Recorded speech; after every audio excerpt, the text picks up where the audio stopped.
Allora io non so se almeno una volta nella vostra vita avete sentito parlare di questo piatto del Safuente, di origine bizantina, quindi risalente più o meno al XV secolo, siamo là, giù di lì.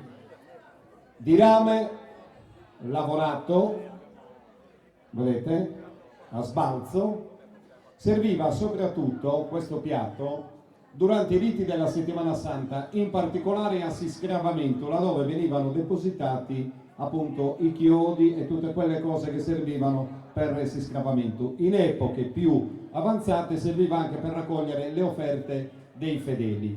Detto questo, il patrimonio culturale e storico di Ottana ci porta a pensare che grazie ad una chiave che lo percorre e lo percuote, si fosse già in presenza di un ballo. In effetti si chiama Suballo e Safuente, che Maria Antonietta, insieme ad un gruppo folco che qualche anno fa portò nei palchi di Sardegna, ma non solo, riportò, scusate, la ripetizione in auge, quindi lo riportò in vita. E a noi fa molto piacere anche farlo notare, farlo vedere, farlo ascoltare, soprattutto a voi. E mi auguro ballare insieme a Suballo de Safuente, insieme a Maria Antonietta Boso. Eccolo qua, adesso sentirete.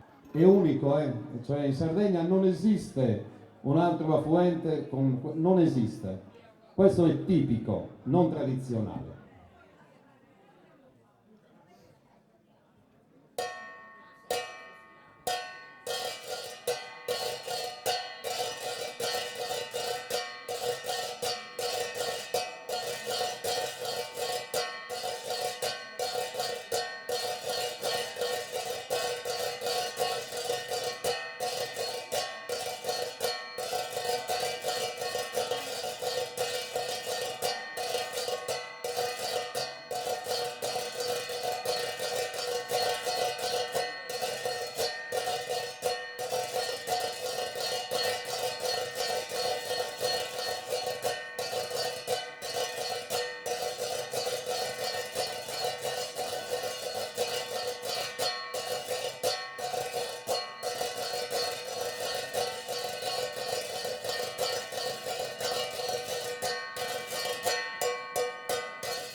Bravissima!